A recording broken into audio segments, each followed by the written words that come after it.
Breaking news. সচিব কমিটির বৈঠকের একদিন পর এইমাত্র পে স্কেল বেতন তালিকা প্রকাশ করলো সরকার। কার বেতন কত দেখে নিন। তো বন্ধুরা, সরকারি কর্মকর্তা ও কর্মচারীদের দীর্ঘ প্রতীক্ষার অবসান ঘটিয়ে অবশেষে বহুল কাঙ্ক্ষিত নতুন পে স্কেল বা নতুন বেতন তালিকা প্রকাশ করেছেন সরকার। সচিব কমিটির চূড়ান্ত বৈঠকে মাত্র একদিন পরে আজ এই ঘোষণা আসে।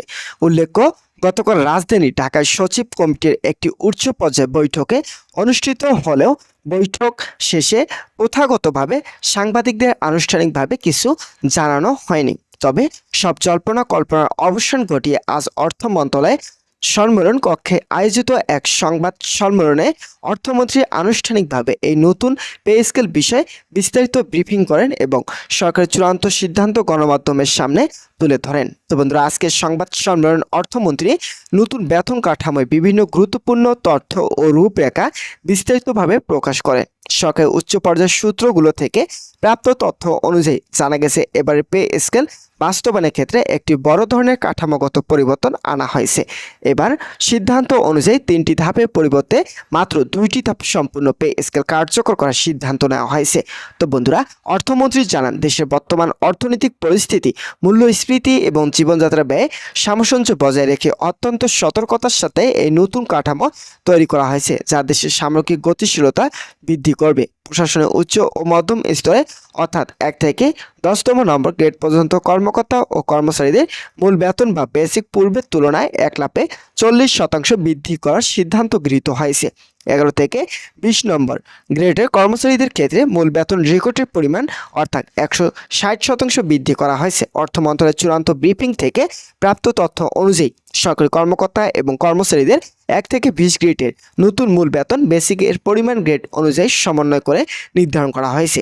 সরকারি প্রশাসনের সর্বোচ্চ ও শীর্ষ গ্রেড অর্থাৎ 1 নম্বর গ্রেডে সচিব পদমর্যাদায় মূল বেতন নির্ধারণ করা হয়েছে সর্বোচ্চ 1,56,000 টাকা, দ্বিতীয় গ্রেডে 1,35,000 টাকা, তৃতীয় নং গ্রেডে 1,15,000 টাকা, চতুর্থ নং গ্রেডে 95,000 টাকা, পঞ্চম গ্রেডে 82,000 টাকা নির্ধারণ করা হয়েছে।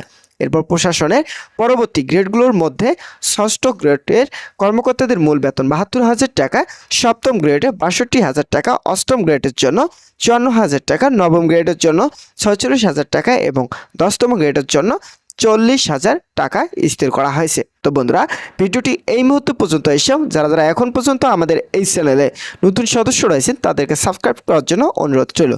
অন্যদিকে 11 থেকে 20তম গ্রেডের কর্মচারীদের বেতন কাঠামো একটি যুক্তিযুক্ত ধারাবাহিকতা বজায় রাখা হয়েছে, যাতে কোনো গ্রেডে বেতন তার উপরে গ্রেডকে কোনোভাবে অতিক্রম না করে। এই নিয়ম অনুযায়ী 11 নং গ্রেডের কর্মচারীদের বেতন 36,000 টাকা, 12 নং গ্রেডের জন্য 33,000 টাকা, 13 নং গ্রেডের জন্য 31,000 টাকা, 14 নং গ্রেডের জন্য 29,000 টাকা এবং 15 নং গ্রেডের জন্য 27,500 টাকা নির্ধারণ করা হয়েছে। শেষ ধাপগুলোর মধ্যে 16 নং গ্রেডের মূল বেতন 26,000 টাকা, 17 নং গ্রেডের জন্য 25,000 টাকা, 18 নং গ্রেডের জন্য 24,000 টাকা, 19 নং গ্রেডের জন্য 23,000 টাকা এবং প্রশাসনের সর্বনিম্ন স্তরে অর্থাৎ 20 নম্বর গ্রেডের একজন সরকারি কর্মচারীর মূল বেতন নির্ধারণ করা হয়েছে সুনির্দিষ্ট সর্বনিম্ন 22,000 টাকা। তো বন্ধুরা, সরকারের এই সুশৃঙ্খল ও ধারাবাহিক বেতন বিন্যাসের ফলে বিভিন্ন গ্রেডে কর্মকর্তা কর্মচারীদের মধ্যে বেতন বৈষম্য দূর হবে এবং প্রশাসনের একটি সুষম কাঠামো গড়ে উঠবে বলে মনে করেছেন সংশ্লিষ্ট বিশেষজ্ঞরা। অর্থমন্ত্রী ব্রিফিং থেকে নতুন পে স্কেল কার্যকরের সুনির্দিষ্ট সময়সীমা এবং কৌশলগত বিষয়গুলো পরিষ্কার করা হয়েছে। ঘোষণা অনুযায়ী চলতি বছরে 1 জুলাই থেকে শতভাগ অর্থাৎ 100% বেসিক মূল বেতন একযোগে কার্যকর করা হবে। অর্থাৎ আগামী মাস থেকে কর্মচারীরা তাদের নতুন স্কেল অনুযায়ী বর্ধিত বেতন হাতে পাবেন। তো বন্ধুরা, আজকের ভিডিওটি এই পর্যন্তই ছিল। আশা করছি ভিডিওটি থেকে অনেক উপকার পেয়েছেন।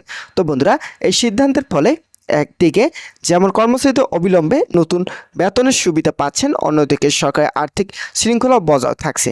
চাকরিজীবীদের পাশাপাশি অবসরপ্রাপ্ত কর্মচারীরা জন্য এই নতুন পে স্কেল বড় সুসংবাদ নিশ্চিত করা হয়েছে। আজ অর্থমন্ত্রী দেওয়া তথ্য অনুযায়ী পেনশনের টাকাও সম্পূর্ণ নতুন আঙ্গিকে বাঁচানোর সিদ্ধান্ত নেওয়া হয়েছে, যা 2টি ধাপে কার্যকর করা হবে। চলতি অর্থ বছর বা প্রথম ধাপে পেনশনের মোট বরাদ্দে 50% কার্যকর হবে, যার ফলে অবসরভোগীরা তাৎক্ষণিকভাবে একটি বড় অঙ্কের আর্থিক সুবিধা পাবেন। তো বন্ধুরা, সরকারের পক্ষ থেকে জানানো হয়েছে যে বিদেশ সফর শেষে করে দেশে ফিরে প্রধানমন্ত্রী অতি দ্রুততম সময়ের মধ্যে পে স্কেল চূড়ান্ত গ্যাজেট এবং প্রয়োজনীয় অর্থ বরাদ্দের ফাইলে স্বাক্ষর করবেন। প্রধানমন্ত্রী স্বাক্ষরের পরেই আইনগত এই নতুন বেতন দেশব্যাপী গ্যাজেট আকারে প্রকাশিত হবে।